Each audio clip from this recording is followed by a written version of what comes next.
Hey, Philippa, thank you so much for joining me here today. Thanks for inviting me. I am so thrilled to talk about ScribeCount, but before we get into that, let's talk about you and your creative background and writing and all those fun things.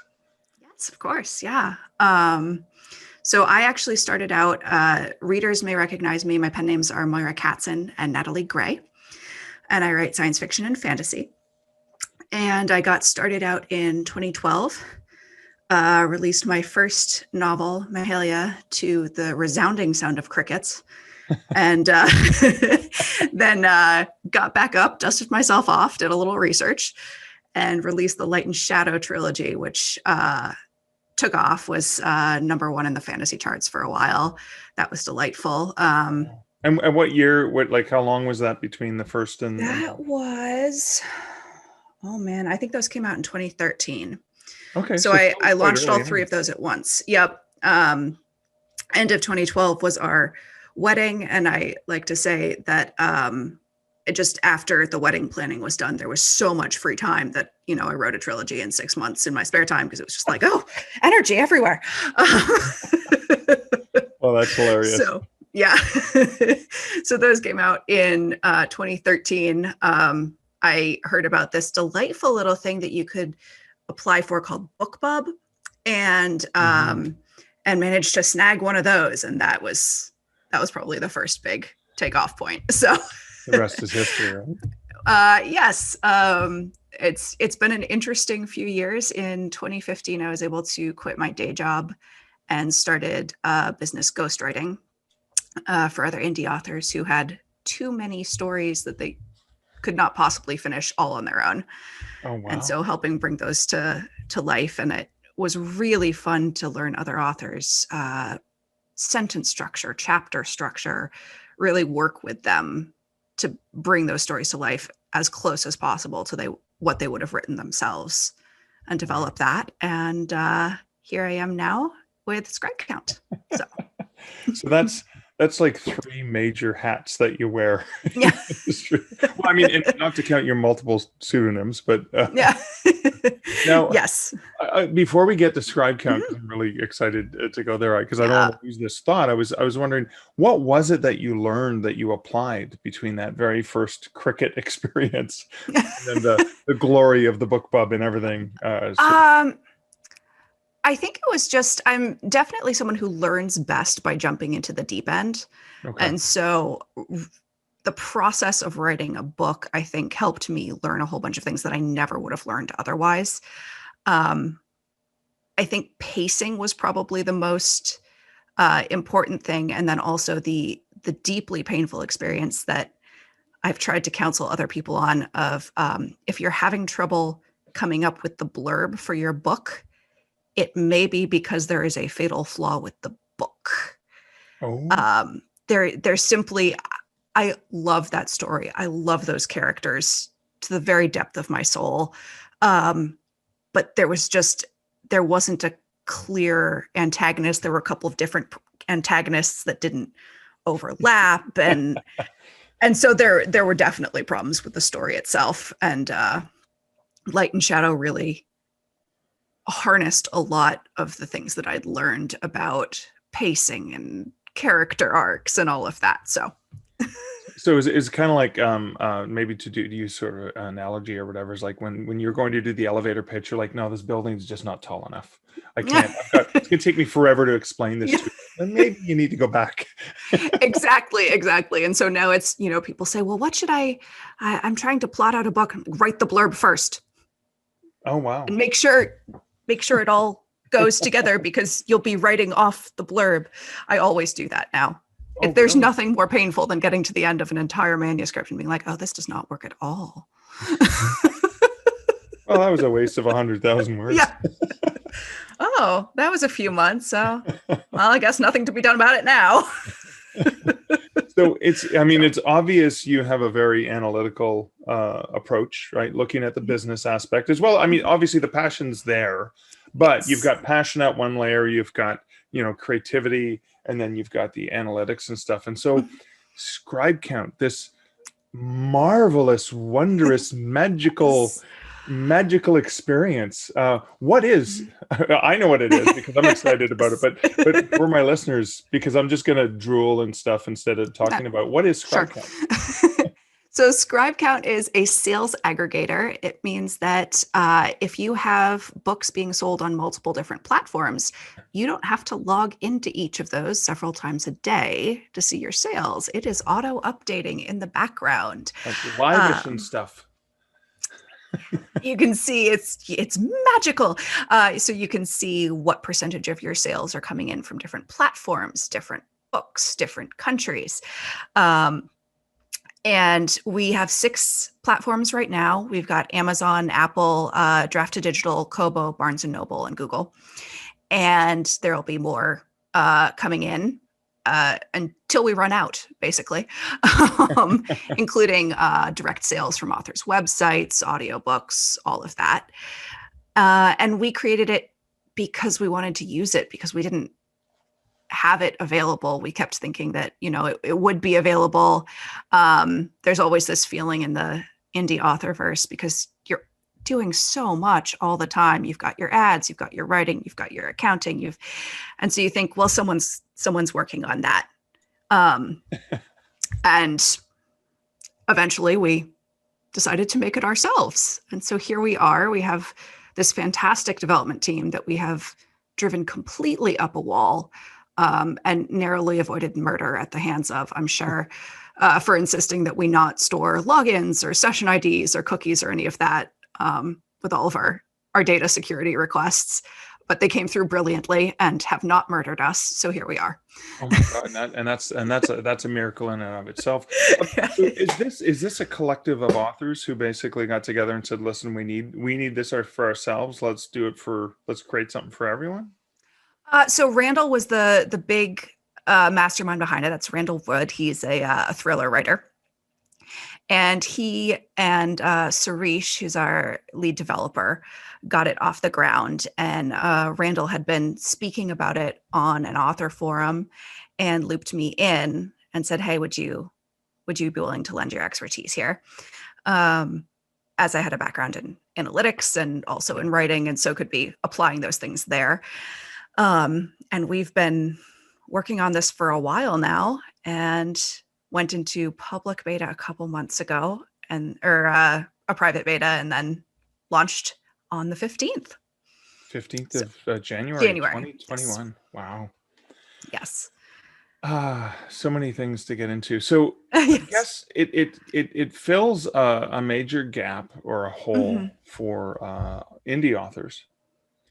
And can you talk a little bit about the gaps that you saw? And like there are tools Yes. authors use. I mean, there's a very Mm-hmm. consistent tool authors who are exclusive to Amazon use, and then Yes. there's some other tools that are more inclusive. Yeah. So here's the thing. I adore data. I adore looking at data, deriving conclusions from data. One of my favorite things in my corporate background was walking into a meeting with people that were afraid of data and Right. afraid of me and just wanted to get through the meeting without feeling too embarrassed. Yeah. Um, and being able to talk to them to the point that when we all left the meeting, they understood what I did and felt like they could ask questions and brainstorm ways that data could help them. Right. And so bringing that into the indie author world, one of the big first constraints is simply the repetitive, error prone process of collecting data. It is immensely frustrating to have to download CSV files, upload CSV files, make sure you got the right ones, make sure you didn't upload a different month by accident. All of those things, trying to collate data across different months. Any other way that you did it, there was the chance that you'd miss a row when you copy and pasted, or you'd miss one platform. And so one of the best things you can do at the start of data collection is make it easy for people. And so having the data come in automatically so that Yeah. people can then spend all of their data time on looking at it and deriving conclusions. That was one of the big first steps. And then what we're looking at for the future is now that there is that dashboard, is making sure that the dashboard is, first of all, adapted so that everyone is able to derive meaningful conclusions from it. So that when you log in, it's set up to your specifications. Everyone has a different way of looking at a glance and being able to see what they want to see. And so making sure that people can adapt it that way, but then also offering some examples of, here's a sample report we've been working on. It shows you how responsive different series are to promotions.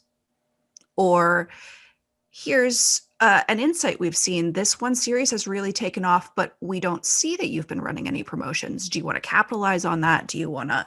Oh, okay. Things like that. And so helping authors who, many of whom are very much in it for the writing, feel empowered around data and decision making, and not so much worried about it or like it's a very dry and indifferent part of their business. Let's go back, because I'm worried some of my listeners are going to be a little bit scared because you started to talk about in-depth analytics, and that. Yes. And that's, yes. I want to assure folks it probably must take about 4 or 5 hours to set up an account, and then what do you have to do? You have to, like do all kinds of things and install code and what, like to get this to work, right? It's going to absolutely take yeah. So what you have to do is you go to the website, and what it is it's a browser extension. So if you've got any of the, like Honey is one of the browser extensions we use as an example, the one that tells you whether or not there are coupons on a page that you go to. So ScribeCount is like that. You set up an account, which takes about 2 minutes, conservatively 5 minutes. 2 Canadian minutes or 2 American minutes? It depends on the conversion, day to day. It changes. Right. Metric for real minutes. That's what I'm looking for. We don't do metric here, Mark.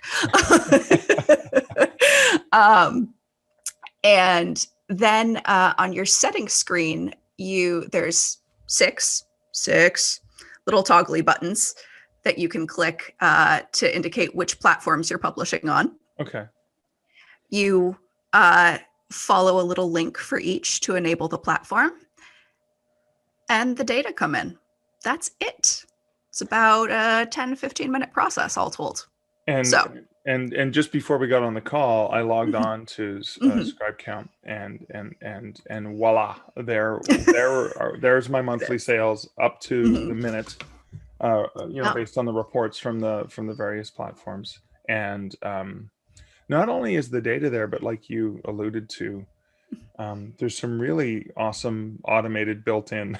I can easily tell you right now what percentage of sales my Amazon sales are compared to Kobo compared to, but that's going to lead me into a hard cutting question. So I do use Draft to Digital. Yes. Which is one of the places you pull data from. But I use Draft to Digital for myself to publish to the two of the major platforms is Apple and Nook. As well as a bunch of smaller platforms and libraries and stuff like that. How close are you guys to being able to divide that up and say, well, Draft to Digital is not really the sales platform. Yeah, it's the distributor. The sales platform is really Apple or Nook or whatever, right? Because some authors, especially with the payment splitting, I do have some titles, for example, that I'm publishing everything through Draft to Digital because of the payment splitting. Oh yeah.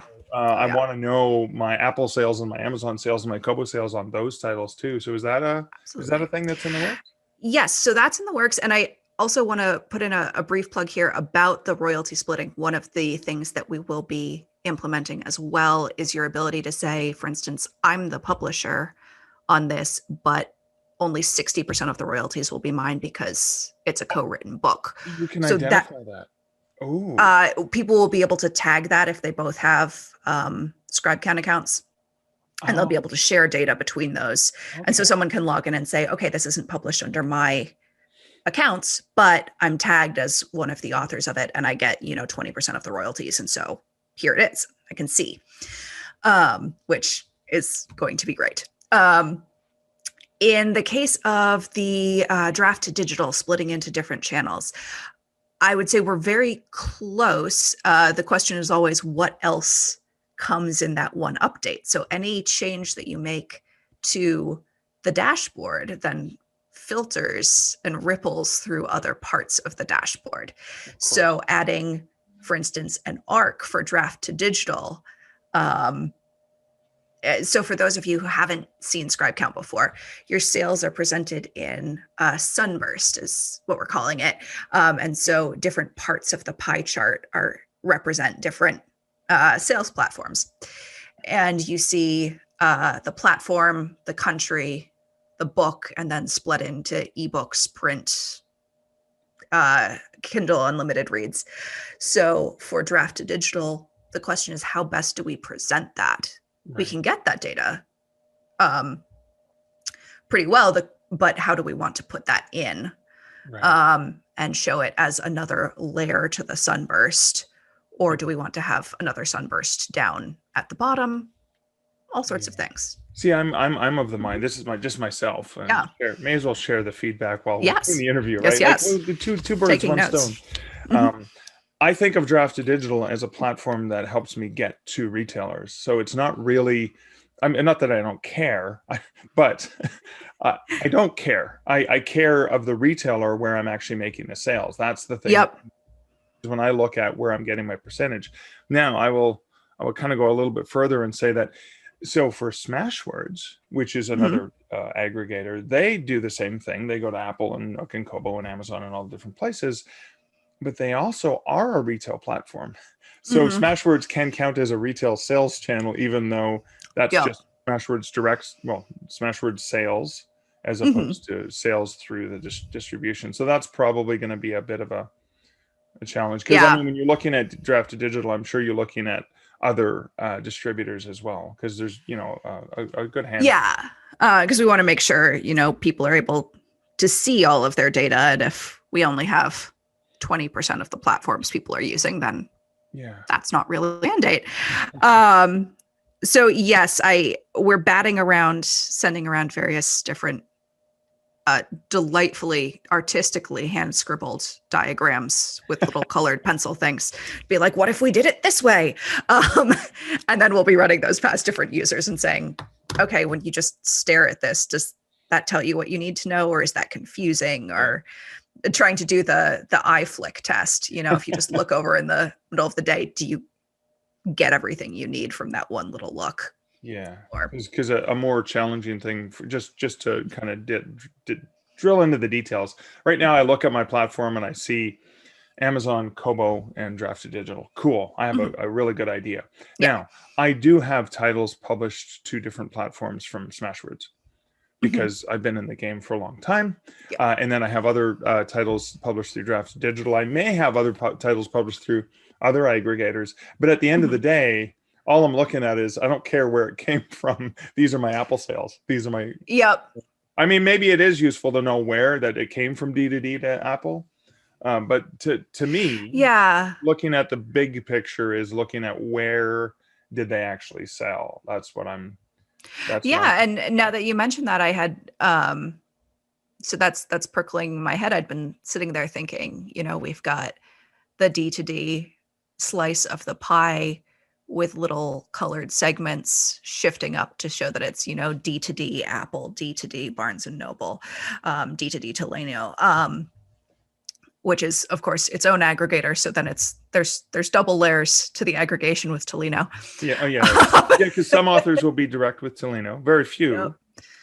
But the majority are probably, I think Draft to Digital might be one of the larger aggregators for Tolino outside of Germany.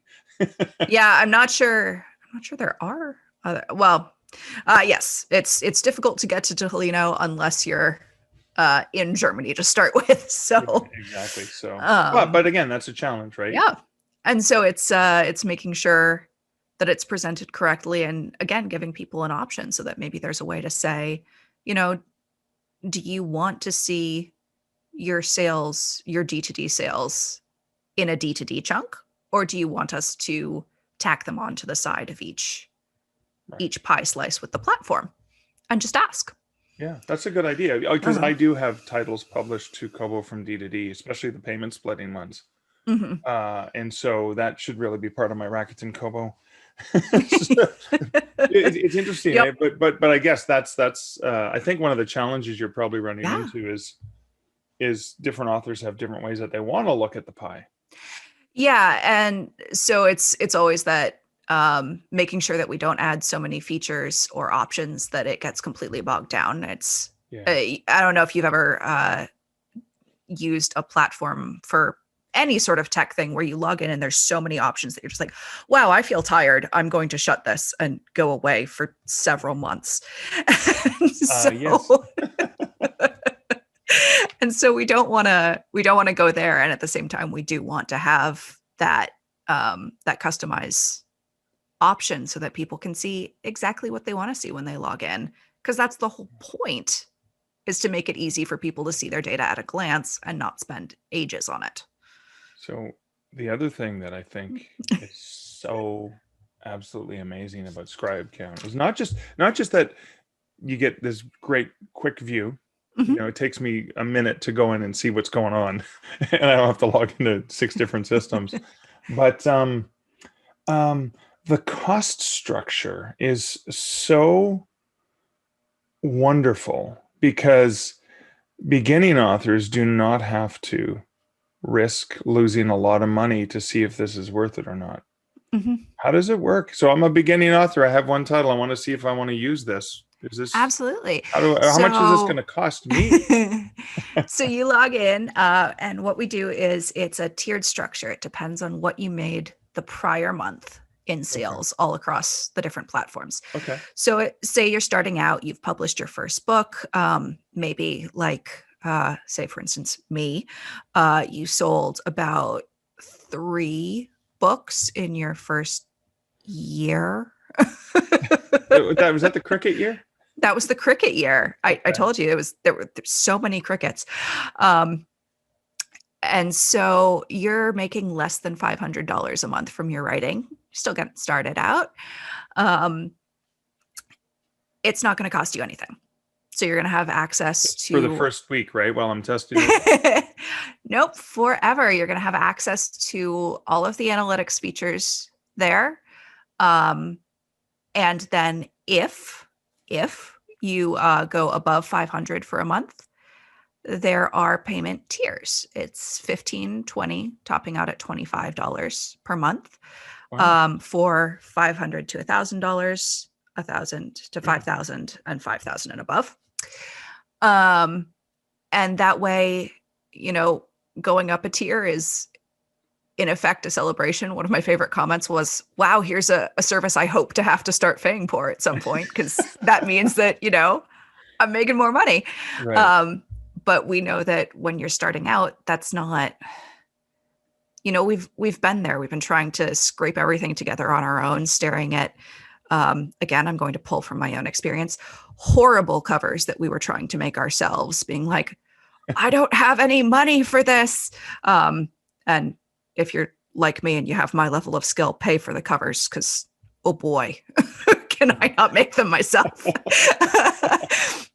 But we want to make sure that the new members of the community are able to work well with their data, and that they aren't paying for something that they can't afford. Because one of the best things that we've found in the indie author community, not to get too sappy about this, is all of us who are here now got helped out by other people at the start. We got advice, we got critiques, people were so giving of their time and their resources, and so we want the community to keep being that kind of a place for everyone. So, I love that. And I think here's the thing that I think is fascinating. In order to be successful, you need to really have a good understanding of what's happening, what's working, what's not working, promos you've run or not run, and where the effect has been, because sometimes you miss it. I was, mhm. for example, with an author that I work with and I manage his stuff for him. he's got his head up Amazon's butt in terms of he only ever looks at Amazon. He never looks at anything else. And I went back and was doing some calculations. And I said, well, in this year you made X amount of dollars on Kobo throughout the summer on this title. And he goes, no, that's impossible. I never did. It's like, no, you never look at this platform. You actually made quite a bit of money off of this one title. Yeah. What, like, I'm trying to remember, what were we doing in 2006? Like, we didn't get any book pubs. So what was it that made all that money? So like, those are the analytics that can actually help you find something that's working and leverage it. But an author who's not making $500 a month yet probably really use those analytics to understand. Exactly. And, even so we've been working on ScribeCount ourselves. I've had access to this dashboard. I like to think that I've been keeping up with my information, but I still look at things like, wow, that's a much bigger chunk than I thought was coming in from X series. Okay, that's something that I should be focusing on then. And it's just being able to see it. I have a whole bunch of math teachers from my past right now, I'm sure, just laughing hysterically because they kept saying, graph it, graph it. You can understand data differently when you graph it. And I was so resistant to it, but they were so right. Like seeing it there. And I love that you have different graphs. You have line graphs. You have what you call it, the sunburst. And then something I'm really proud of when I created Kobo Writing Life was the global map. Hey, let's show people where in the world they're selling so that they understand there's a world out there. And I love that. You look at your map and it's great. It's phenomenal. What are, for people who aren't good at data and they're trying to understand what they should be looking for, what do you recommend people do when they first set up their account? Like, what are the things that they should probably attend to? Okay. So once you've got everything first set up, one thing that will be different in the future will be to tend to your merging and tagging of books, because this will help you run more advanced analytics in the future. Okay. I said the phrase advanced analytics and I sense a whole bunch of people curling into a ball. Don't. It's okay. I'm here. Analytics, right? What? Point and click analytics. Oh, yes. That's the one. That double gives click. You really good data. Yeah, good data. And so you'll be able to tag books by series, by whether or not they're co-written, by pen name, by all sorts of stuff. And then you'll be able to break down your sunburst in different ways. Right now, we did not anticipate all of the needs of people that were going to be merging and tagging books. So we are holding off on pushing new updates until we understand what everyone needs. And we've run a few more beta tests. Okay. So for now, what I think I would advise people to do is to start playing around with the time ranges on the sunburst. Look at over the past year, over the past month, where has money been coming in from?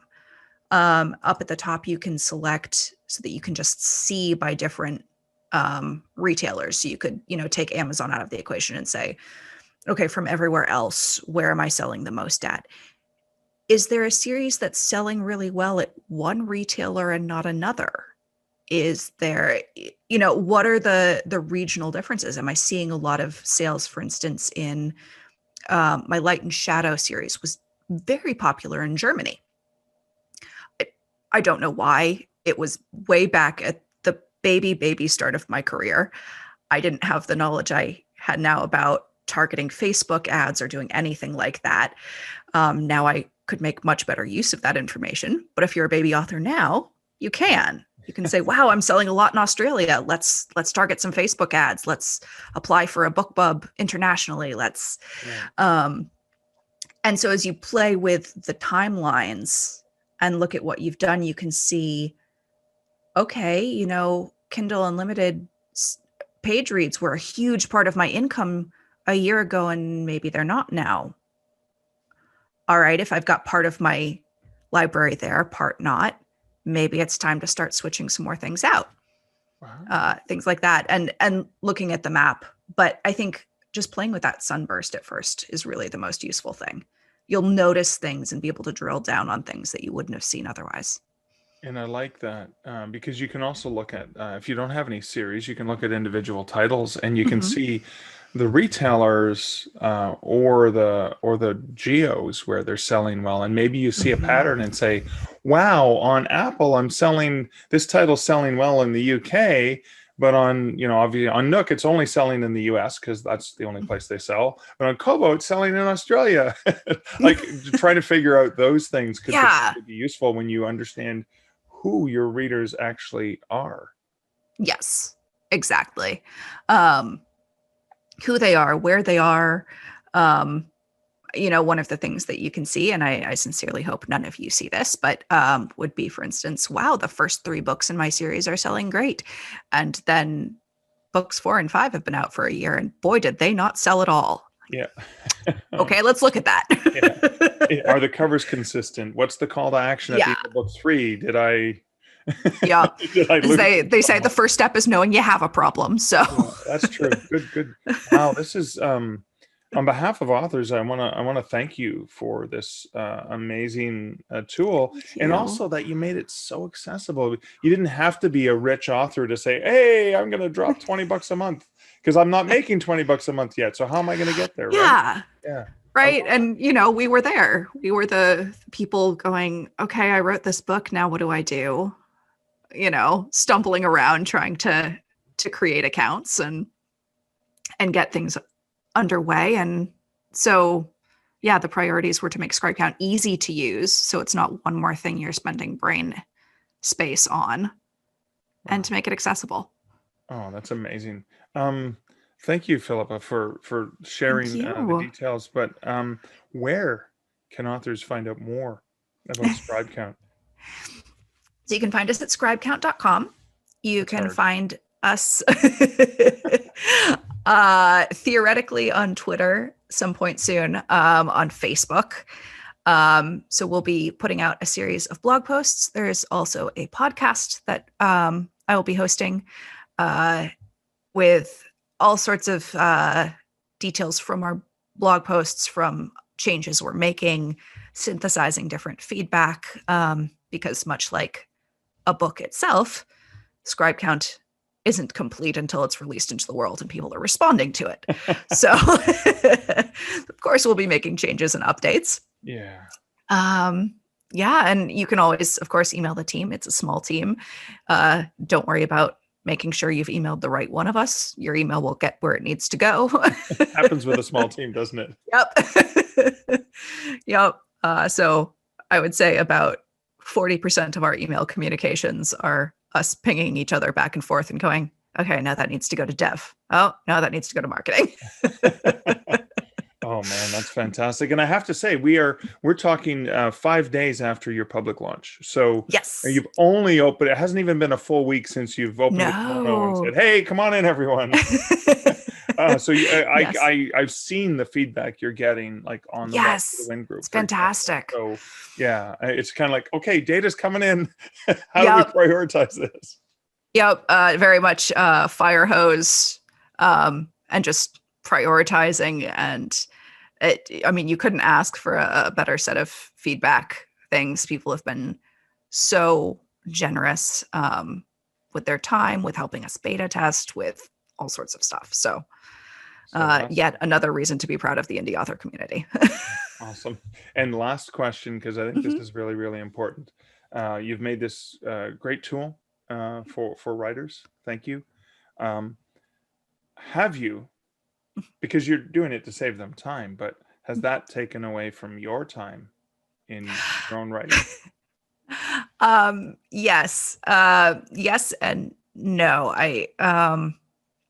I think a lot of other authors will be familiar with uh, the fact that the writing sometimes just comes out. So I'd say our sleep is probably what's taken the biggest hit, Okay. because once you start not writing as much, you get a little itchy and you wake up in the middle of the night and plod downstairs and turn your computer back on and start writing again. But yes, we are definitely looking forward to, at some point post launch, having a little bit more time to go back to our own writing. So Crossing our fingers on that one. Well, thank you, and please pass along my thanks to Randall and the rest of the Of amazing course. ScribeCount. And thank you for spending time with me here today. Likewise. Thank you for inviting me.